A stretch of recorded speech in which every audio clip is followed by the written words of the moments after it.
Sejam todos muito bem-vindos a um podcast especial no canal Spook Houses Casas Assombradas. Hoje trago a vocês um dos materiais mais delicados e, ao mesmo tempo, mais fascinantes, já apresentados dentro dessa plataforma e que, com certeza, irá mudar a vida e a forma de ver a Bíblia, seus manuscritos, suas passagens e até mesmo conhecer quem realmente foi o famoso Deus do Velho e do Novo Testamento. Tenho certeza que, da mesma maneira que me encantei por todo esse material, vocês irão se encantar. E como eu sempre digo, bons estudos a todos nós. Voltando à perspectiva cristã, a Enciclopédia Católica reitera o mesmo ponto destacado pela Enciclopédia Judaica, afirmando que, em nenhum ponto da Bíblia, encontramos qualquer argumentação elaborada buscando provar a existência de Deus. Mas, logo em seguida, a Enciclopédia Católica acrescenta: tal verdade é considerada inquestionável. Não há espaço para discussão, pois a Bíblia não busca provar a existência de Deus, ou seja, esse é um fato reconhecido. Há em seguida uma tentativa de reforçar tal argumento pela absurda afirmação de que, por não haver provas da existência de Deus, por si só, eis a prova de que a sua existência tem de ser real, pois não pode ser explicada.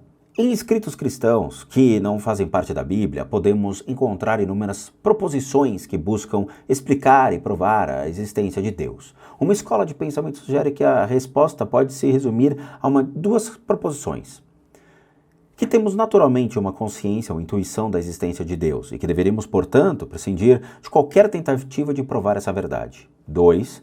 Que caso não possamos prová-la de forma a satisfazer a razão especulativa, podemos, contudo, e devemos conscientemente acreditar em sua existência a partir do fundamento que não sejam estritamente intelectuais.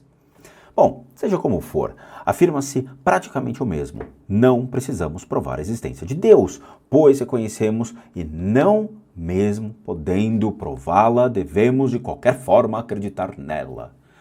De modo geral, o que quer se destacar é que a existência de Deus não é uma questão de provas, mas sim uma questão de crença, a qual não requer qualquer evidência. Entretanto, dado que o mecanismo de crença se baseia na capacidade de escolha, portanto, a existência de Deus, considerando-se essas proposições, só pode ser considerada uma questão de opinião e não uma questão factual. Em seu tratado Suma Teológica, São Tomás de Aquino, que faleceu em 1274 d.C., reverenciado pelos mais eminentes teólogos da Igreja Católica, propôs 5 argumentos específicos para provar a existência de Deus. Muitos escritores escolásticos o seguiram a ponto de as chamadas 5 vias terem atingido status clássico. Bom, são elas: o primeiro motor imóvel. A passagem da potência à ação, tal qual acontece no universo, implica que haja um primeiro motor imóvel, a qual é Deus. Ou, então, deveríamos postular uma série infinita de motores, o que é inconcebível.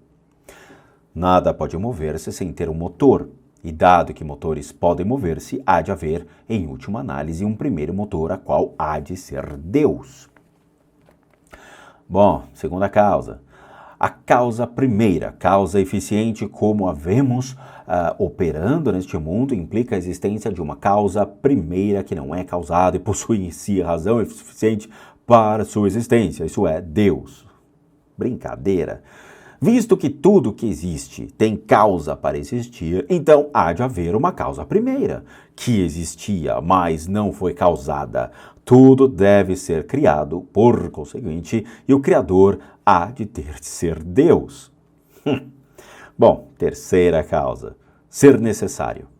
O fato de que seres contingentes existiam, cuja não existência é reconhecida como possível, implica a existência de um ser necessário, que é Deus. Dado que as coisas físicas existem e não necessariamente criadas, seu criador, portanto, há de ser uma entidade que não é física e existia antes da existência material. Isso só pode ser Deus. Quarta, ser perfeito. As gradações de perfeição de ser, na verdade, existentes no universo, podem ser compreendidas apenas por comparação, como um padrão absoluto que é também verdadeiro. Um ser infinitamente perfeito, que é quem? Deus. Todas as qualidades terrenas diferem por graus. Como é um bom ou mau, honesto ou falso, saudável ou doente, e visto que as pessoas têm a capacidade de variar dentro desses parâmetros, sucede que há de haver um padrão base de perfeição a qual é imutável, ou seja, isso também é Deus. Quinta causa, a inteligência ordenadora.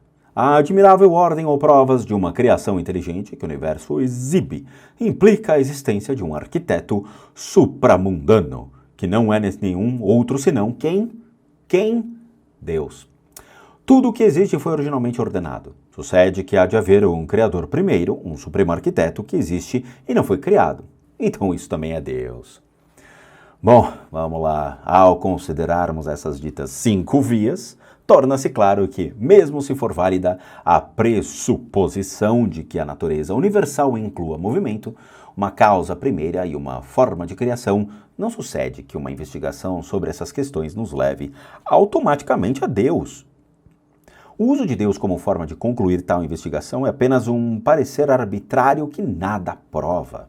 Ao postular tal parecer, São Tomás e outros veneráveis membros do clero acrescentaram suas próprias definições de causa primeira e a chamaram de Deus.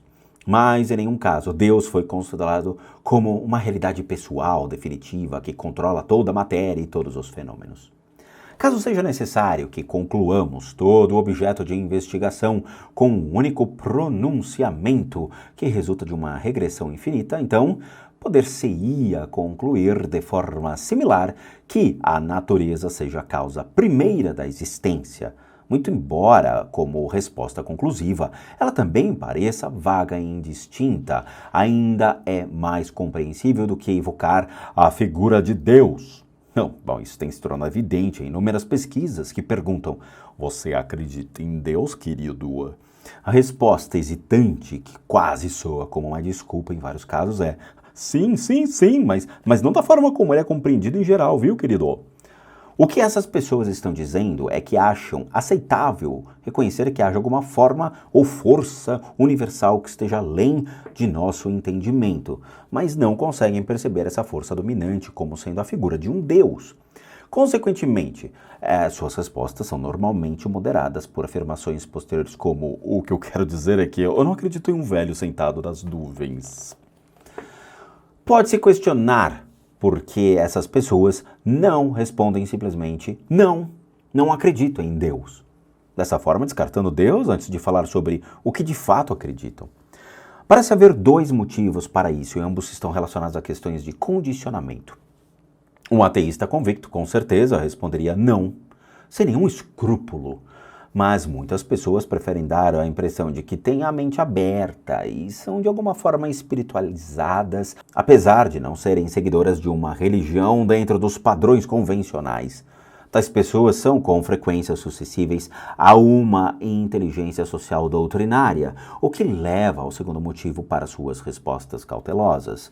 Em virtude de seu condicionamento, apesar de talvez não acreditar em um Deus bíblico, elas não querem ofender outros em um ambiente que é a grande medida fundamental na religião.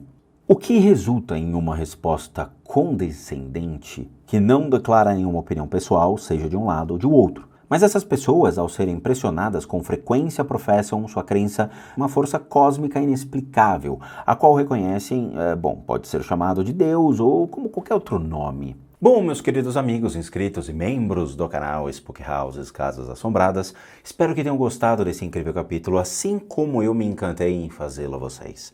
Lembrem-se, não deixem de nos apoiar dentro da plataforma, seja se inscrevendo no canal, curtindo os vídeos, de se tornarem membros ou apoiadores pelo método PayPal, nos ajudando a continuarmos aqui firmes e fortes dentro do YouTube. E como eu sempre digo, a todos, em todos os vídeos, bons sustos a todos nós.